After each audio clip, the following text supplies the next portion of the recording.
Plus these Falcons as they get set to go into the semifinal game against a fine Carlsbad team tonight. Watch over and protect both teams. Now the good news is last year they were juniors and we could come back and finish it. Men, they ain't juniors anymore. You are facing the toughest opponent that you will face this year, tonight. Tonight, not next week. There will be no next week unless you start believing that you've got to play your best game tonight.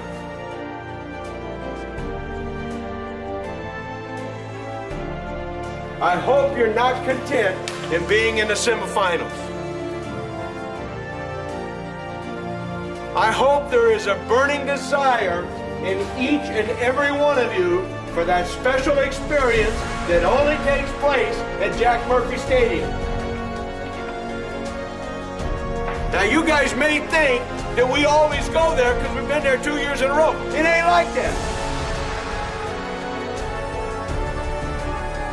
It's special. People don't just go there. It's special. And you've got to have a fire in your belly that tells you, I want to be there in the worst way. You can't be quiet. You can't be unemotional. This is an emotional game.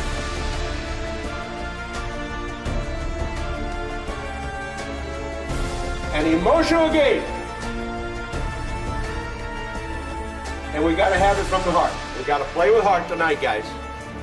Now, you guys all understand what last play means? Last play.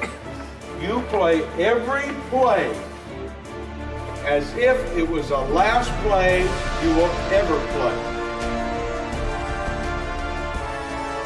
And if we don't play with emotion, if we don't play the last play on every play, it will be. There won't be a next week. Every play tonight, you play, you think about what that means. You think about what it means to be on your last play. This is my last play of football ever. My last play, how do I want it to be? How do I want to be remembered? My last play. Every play. Last play on three. 1, 2, 3. Last play. Last play. Last play.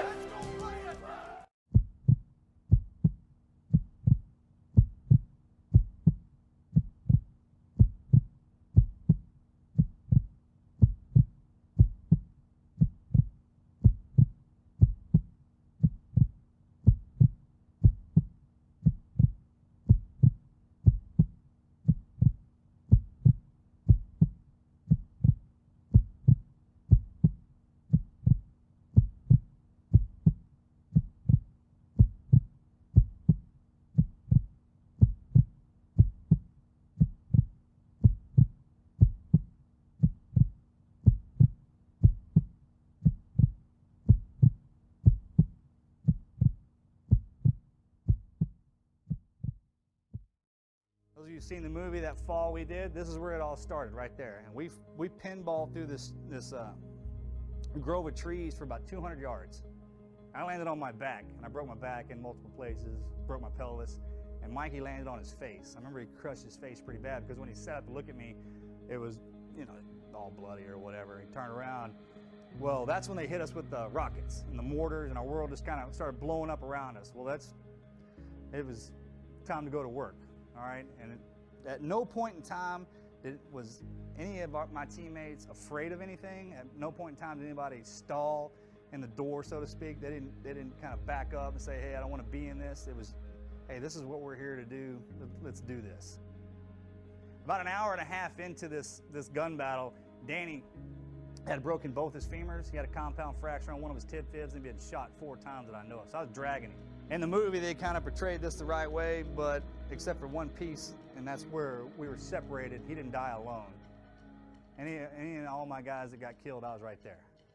Well, I picked him up over my shoulder to take the brunt of this fall. And when I turned around to take the fall, I spun him right into a bullet. I shot him right in the back of the head, blew his head off, killed him right then and there. Well, I wasn't ready for his dead weight. And when he fell over the top of me, it collapsed me, and I flipped off of this rock embankment and face planted into this boulder. I broke my nose real bad, shoved it through my face actually, and I bit my tongue in half and I swallowed it. And that totally incapacitated me. I was on all fours, I mean like a bitch, trying to throw that thing up, man. I finally got it up, I put it in between my teeth and bit down on it again so I wouldn't swallow it. And Mikey was out on this boulder, just like the movie. He was out on this, no cover, no nothing, and crawled out to this embankment to make our sat phone call. He was sitting up and took 2 rounds through the chest, spun him like a top, dropped him on his face. And this bothered me. He was my best friend. Had been for a long time. We've been through a lot of stuff together. I mean, I loved him. I never told him I loved him while he was alive, because guys, we just don't do that. But you know, I'll see him again soon. Probably one of the first things I tell him. And then he started screaming my name for help. You could hear a lot of AK fire into his area, a lot of RPGs. I mean, they were laying it on him pretty hard. Because I couldn't get to him, it was too steep. And he had that sat phone up next to his ear, and he got shot right between the shoulder blades, dropped him right on his face. Normally, to break a Navy SEAL, you have to kill us. That's why we make it into our training. That's why we can call ourselves SEALs, because the only way you're going to break us is to kill us. I snapped right there, like a twig, like a little bitch. I couldn't stand to hear him die. They killed him. I never saw him again, ever.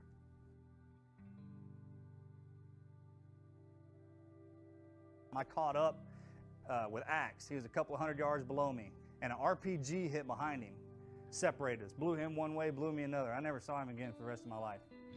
It knocked me out again. When I came to, I was laid over the backside of this rock. I was upside down. My pants, med gear, kit, GPS, compass, all that stuff was gone. I had a harness on, had 1 magazine with 11 rounds in it. I went out there with 13 magazines of 30 rounds. I rolled over. I was paralyzed from the waist down. I started crawling, using my elbows. I started pulling myself through the dirt into the side of this ravine. Well, I got up, man. The sun was going down, and I started to crawl. Well, I was in bad shape. I was dying. I didn't know what to do. And I was laying in this tree, looking at the moon, and feeling sorry for myself. And I must have laid there, and I was thinking, my brother's a Navy SEAL too. I got a twin brother, he's a Navy SEAL. And I was thinking about him a lot, and my teammates, and everything that all the training that I'd been through. And I lay there, I was like, you're being a bitch, get up, let's go. That's exactly what I said. What was I gonna do, lay down there and die? I wasn't gonna do that. I definitely wasn't gonna feel sorry for myself. And I kept thinking, I was like, all right, I'm still alive, man. I'm alive. I mean, they fought and died. I'm still alive. So the mission's still on. Let's go. So I reached out and I grabbed a rock. And I reached out as far as I could, and I drew a line in the dirt in front of me. I was like, I'm gonna crawl to that till my feet hit it. If I'm still alive, I'm gonna do it again. And that's what I did. I'd draw a line, crawl to it, my feet would hit it. I'd fall down a hill, I'd crawl up another hill, I'd draw another line. And I did that for 7 miles. When it was an option, when I was out there and I was shot and I laying down there, and somebody was like, well, why didn't you quit? Because that's not an option, all right? That's not what I am. You understand what I mean? So if I'm a Navy SEAL, I'm a gunfighter, I'm a warfighter, and if I get shot and I can pick myself up, I'm gonna pick myself up till you shoot me again and kill me.